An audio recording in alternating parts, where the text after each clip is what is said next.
ट्याक्क 6 महिना गयो होइन जङ्गलमै बस्यो अनि टक्क 6 महिनापछि घर आयो अनि घरमा पनि क्या बाल नहुने ट्याक्क पुगेकै छ खाएकै छ होइन अनि ठिक्क सुख पनि होइन दुःख पनि होइन ठ्याक्क क्या केहीको टेन्सनै नभएको क्या गयो वस्तु लिएर त्यो त्यस्तो हुन्छ नि पात झर्ने यो मौसममा जङ्गल खेदाइदियो अनि त्यसपछि अब बर्खा लाग्छ अनि खेत जोत्नलाई फेरि वस्तुहरू झार्यो होइन अनि घरमा बाँध्यो अनि खेती काम गर्यो गोरु जोत्यो फेरि कामसाम सक्यो मकै सकै रोप्यो सबै सक्यो नि अब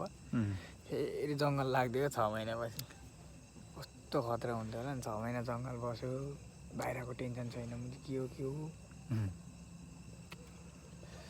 फोन लाग्दैन माया चिक्ने आत्ता आउने दिन भन्न घरमा थाहा पाउने त्यति बाघले खायो कि भालुले खायो टेन्सन छैन क्या बाघ भालु नि पाउनु अरे क्या त्यही त एक महिनासम्म अँध्यारो हुनु होइन क्या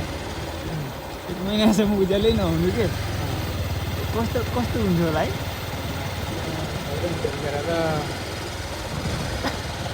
दिउँसो पर भने के गर्नु 1 महिनै दिउँसो घामको घाम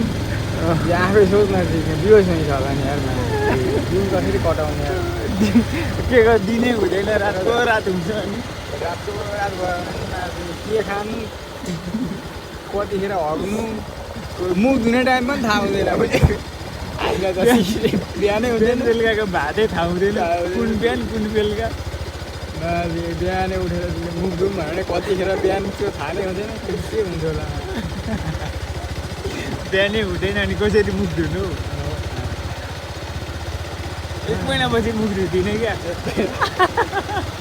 महिनापछि मुख धुने फेरि कहिले नसुक्ने